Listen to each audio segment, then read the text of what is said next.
This episode is sponsored by Plod, the AI wearable gadget that takes notes of meetings and calls. Are you tired of writing everything down? Or do you zone out in meetings and forget key takeaways? Let AI do it for you. Meet Plod, your AI-powered meeting sidekick. This tiny AI gadget is the perfect accessory to your phone. It creates notes, generates transcripts, and summarizes critical points and action items. With Claude, you can stay focused and not worry that you might miss an important idea or next step. You can also contribute more to the conversation and stand out in your next meeting because you're not concentrating on note taking. It's simple. You talk, and Claude handles the rest. Find peace of mind at work today. Ready to work smarter? Type PLAUD into Google and get a discount with my code DREAMJOB. That's PLAUD.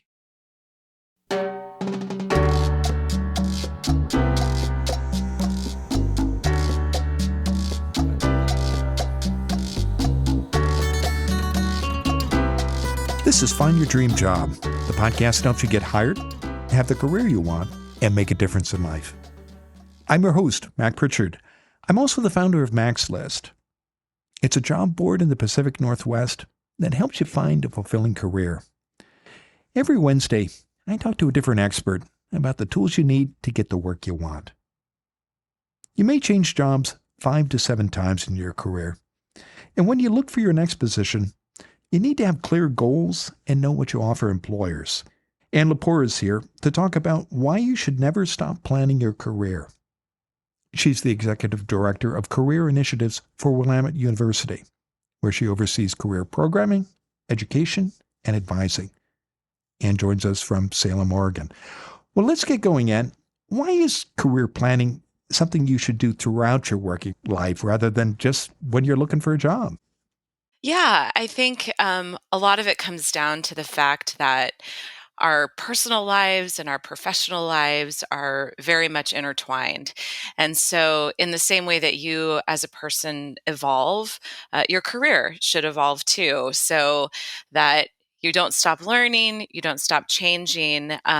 But if you reach a point in your career where it's not evolving along with you, then it can feel tough to stay motivated or to feel like you're growing and changing in your career along with your own self.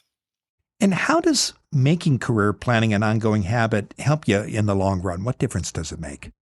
Well, I think there's a few things. I think that it obviously contributes to your overall sense of happiness, your overall sense of purpose. We all like to feel that the work that we're doing is meaningful, both to ourselves and maybe to the people that we work with.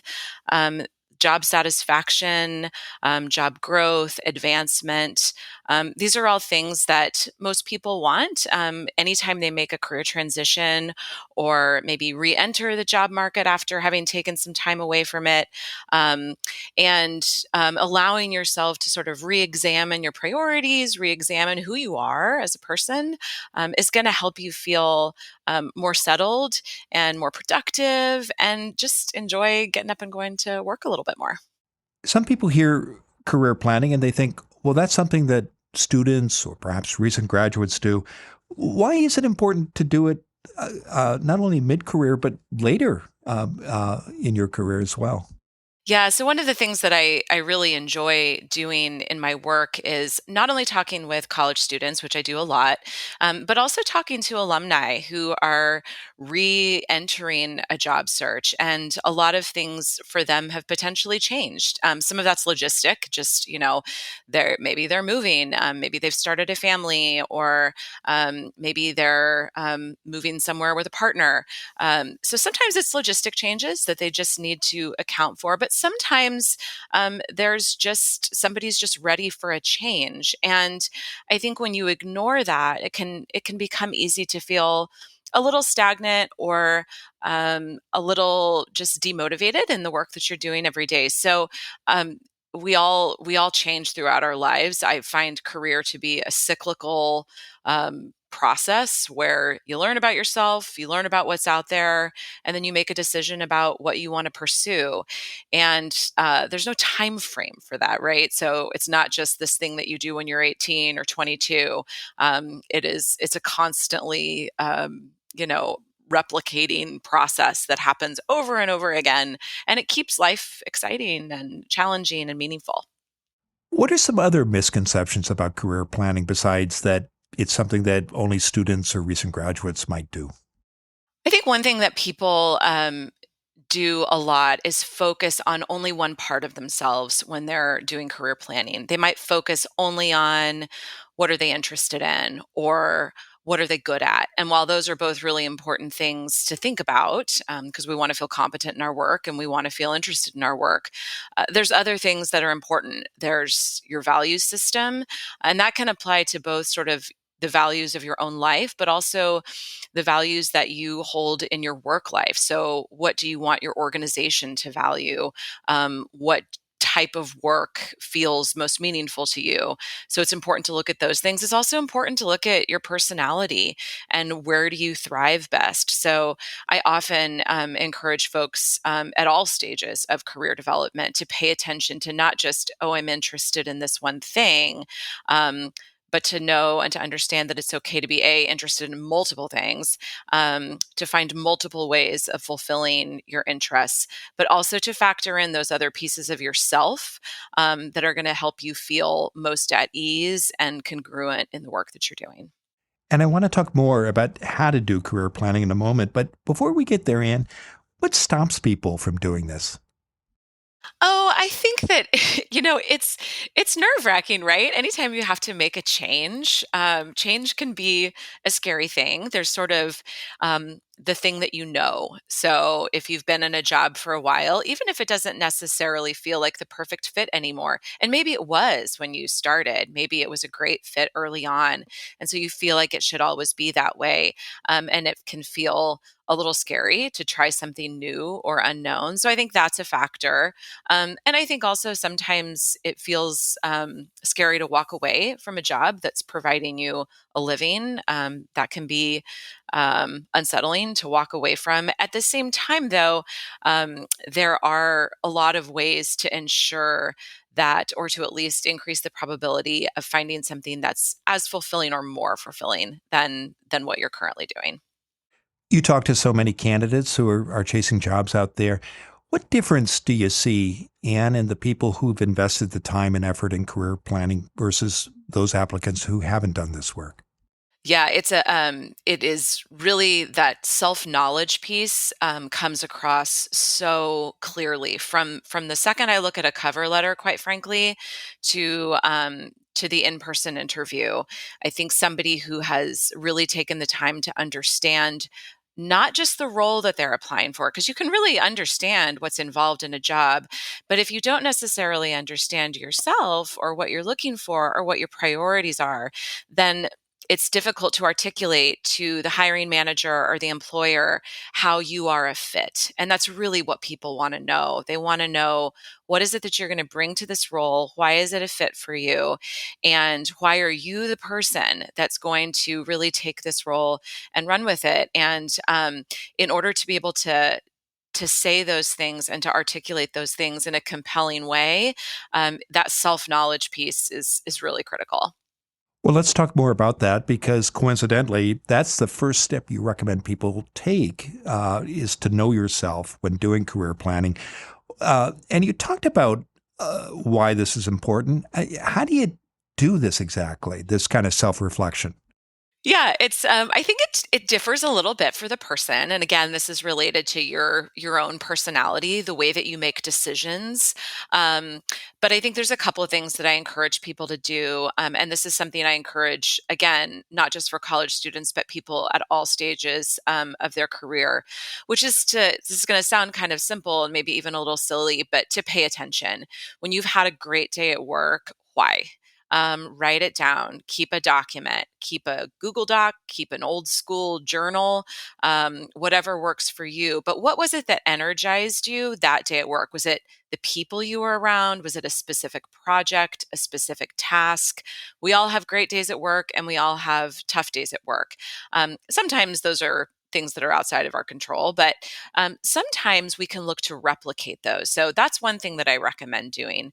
The other thing I recommend doing is any type of sort of hypothesis testing, or just being able to dip your toes into something new can be really important. Let's say you've never really done presentations or speaking, but you have a hunch that that's something you might enjoy, asking your supervisor for an opportunity to do those things, to engage in a project that you suspect might be a little bit more engaging or exciting to you, but just finding little ways to do that. Even volunteering outside of your work can be a great way to sort of hypothesis test and get to know yourself and see if there's something else out there that's a better fit.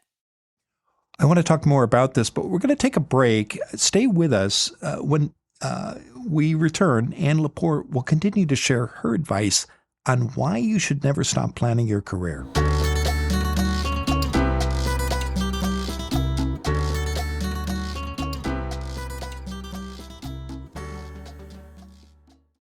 Are you putting off that dream trip because you're nervous about not speaking the language?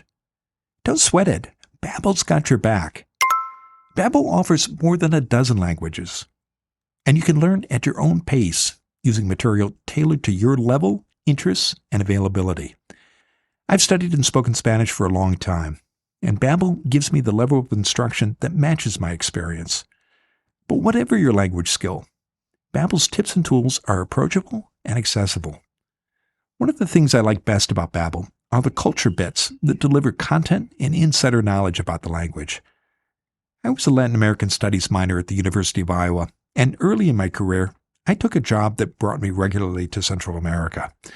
So I appreciate the cultural knowledge that Babbel shares. Studies from Yale, Michigan State, and other leading universities continue to prove Babbel works. I want you to learn another language, so I'm teaming up with Babbel to gift you 55% off subscriptions, but only for our listeners, at babbel.com/dreamjob. Get up to 55% off at babbel.com/dreamjob, spelled BABBEL.com/dreamjob. babbel.com/dreamjob. Rules and restrictions may apply. Most of us are careful with our personal information. You likely don't give your phone number or email address to people you don't know well, and especially not to strangers. And to protect your privacy, when you look for your next job, you may choose to set up special email and voicemail accounts to communicate with employers. So why are your inbox and phone filling up with spammy messages from people you've never met? Data brokers across the world scour the web and public records for names, addresses, and other personal information and sell it for a profit. And this can lead to spam, identity theft, and the loss of control of your personal data, not only during a job search, but throughout your life. You can ask data brokers to delete your personal information, but doing this yourself would take hundreds of hours. There's a better way. Incogni reaches out to data brokers on your behalf, requests removal of your records, and deals with any objections. And because many brokers continue to collect your information, Incogni takes care that your data stays off the market by making repeated removal requests. Take control of your personal data today. Use promo code DREAMJOB to get an exclusive 60% off an annual Incogni plan at incogni.com/dreamjob.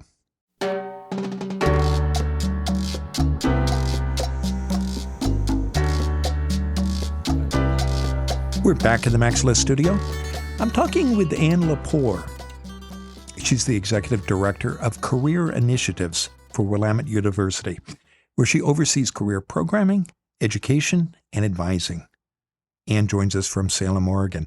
Now, Anne, before the break, we were talking about why you should never stop planning your career. And in the first segment, we talked about the benefits of career planning, who should be doing it, and and how to get started. And the first step you recommended was self knowledge. And you talked about why that's important and the benefits of that, to particularly to job seekers, and how you might get started.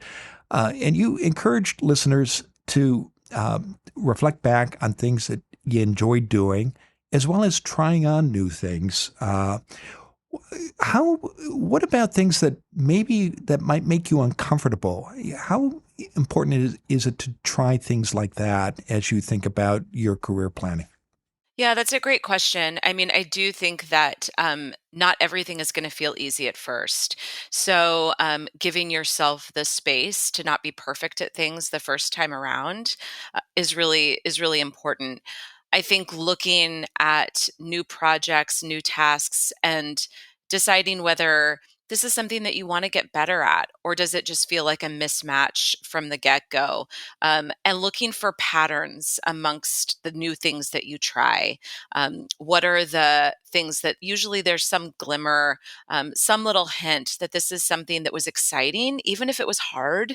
And also, if there's a particular industry or role that most of it is something that you're really, really interested in or you really want to do, but there's this one little skill that you really need to get better at, you can always tackle that skill. Maybe if it's only 20% of that job or 10% of that job, maybe it's worth it to build some new skills in a different area, which is just going to make you more marketable.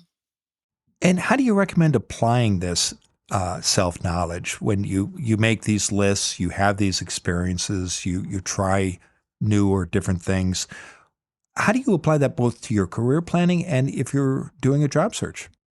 Yeah, I think it's really, if you have a list of things that are really important to you in a job. So whether it's the working conditions, whether it's the projects that you're involved in, or the tasks and skills that you're being asked to use. And those are things that you can do a lot of online research about. It's also helpful to talk to other people, which I know we'll get to here in a bit.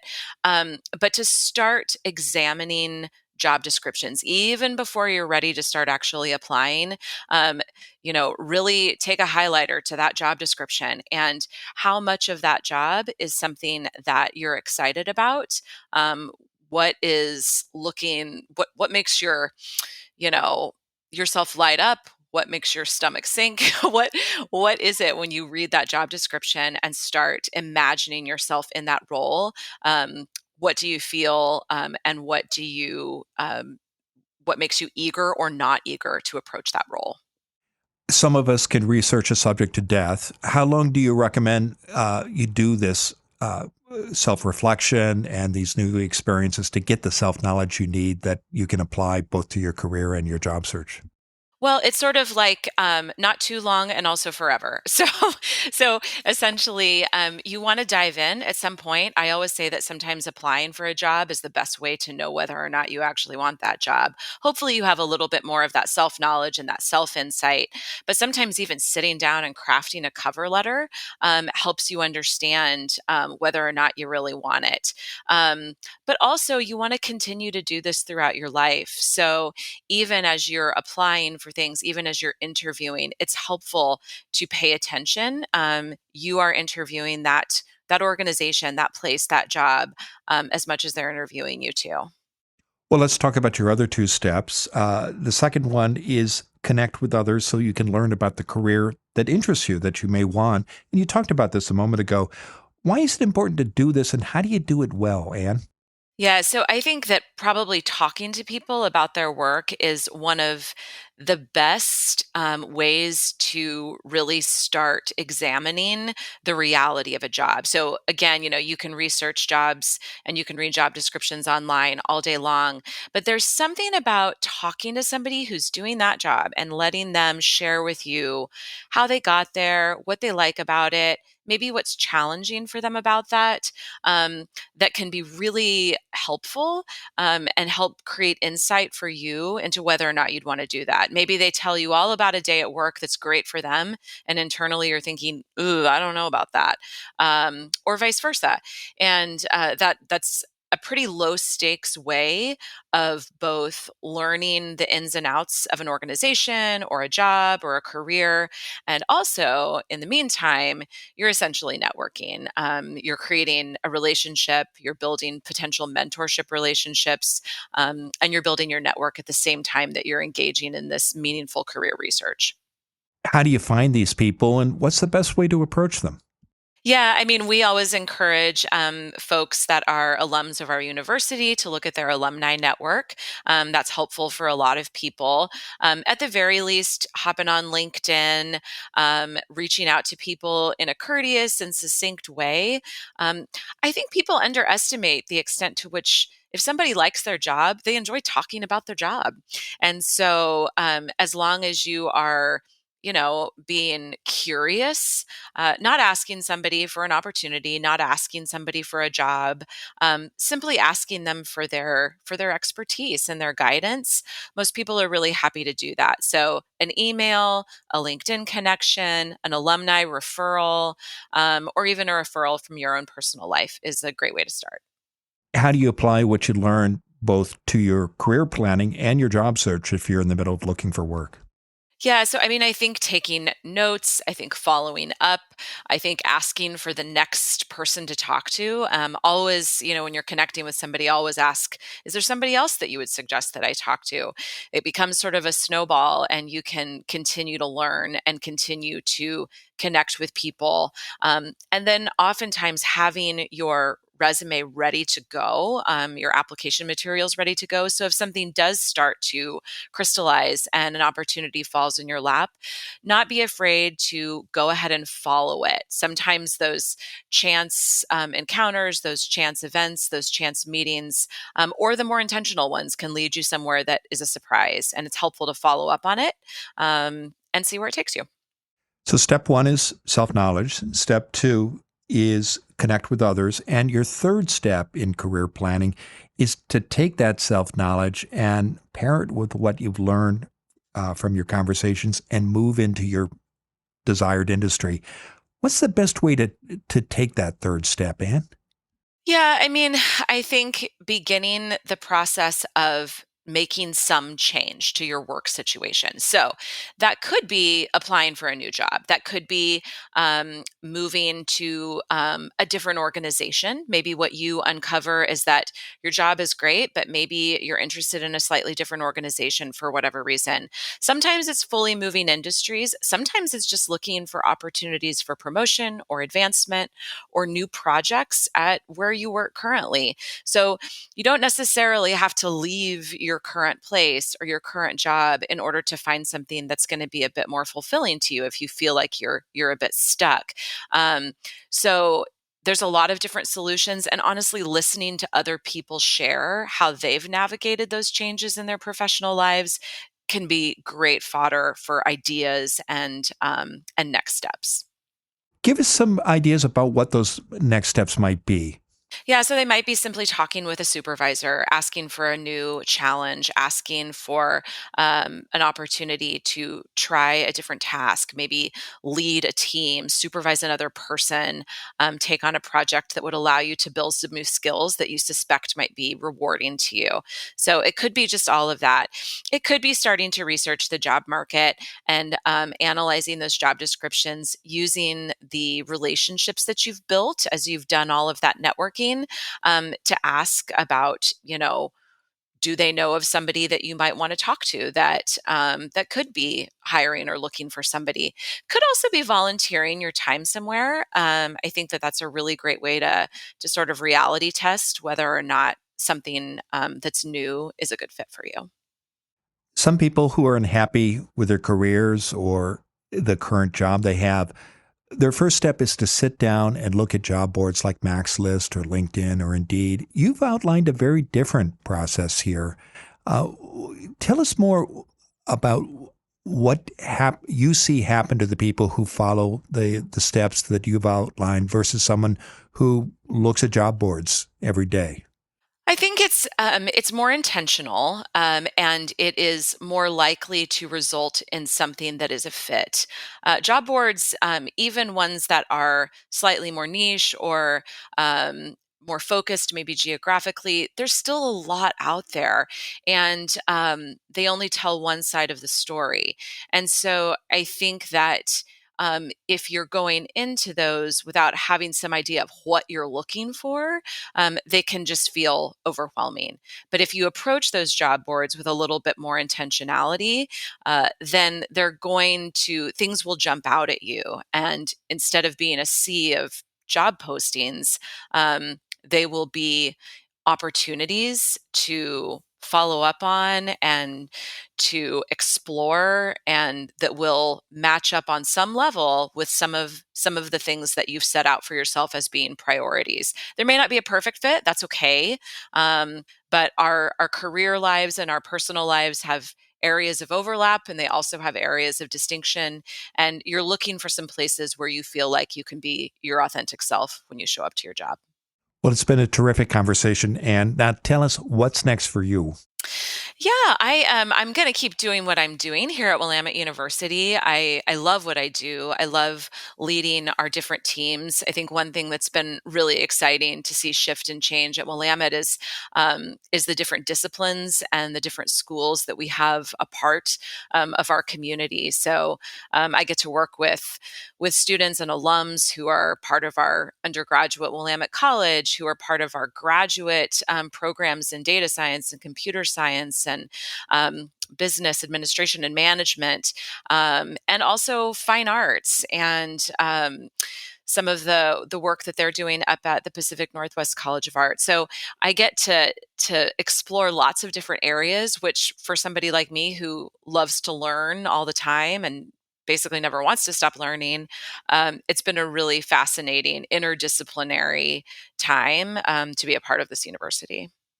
Terrific. And I also know, Anne, that you invite listeners to connect with you on LinkedIn. When you do reach out to Anne on LinkedIn, I hope you'll mention that you heard her on Find Your Dream Job. Now, Anne, given all the great advice you've shared today, what's the one thing you want a listener to remember about why you should never stop planning your career? I think I would just say that you are an evolving person and you should let your career evolve along with you. Let those two things happen in tandem.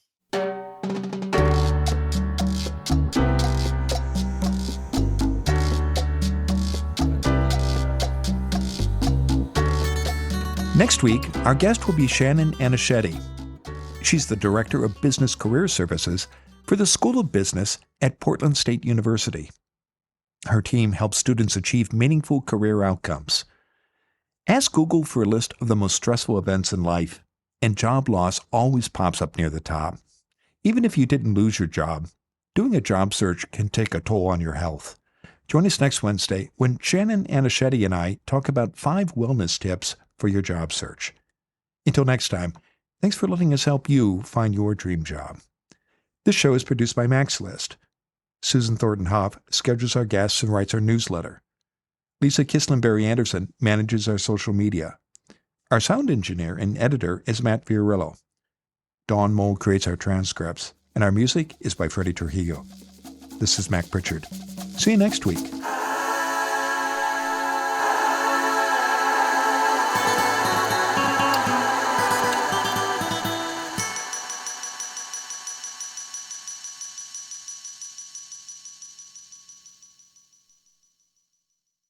Have you ever been asked this in a job interview? Tell me about a time when you didn't agree with your boss. What would you say? This is what's called a behavioral interview question, and it's a common tactic. Employers use this kind of question to explore your fit for a job based on your past experience. It can be an easy question to answer if you have the right strategy. I show you how to answer these gotcha questions in our free MaxList guide, 100 Behavioral Interview Questions You Need to Know. To get your copy, visit maxlist.org/questions. You'll also learn 4 simple steps for answering any behavioral interview question. Again, that's maxlist.org/questions. You can count on getting these questions in your next interview. Why not get the answers before you walk into the interview room?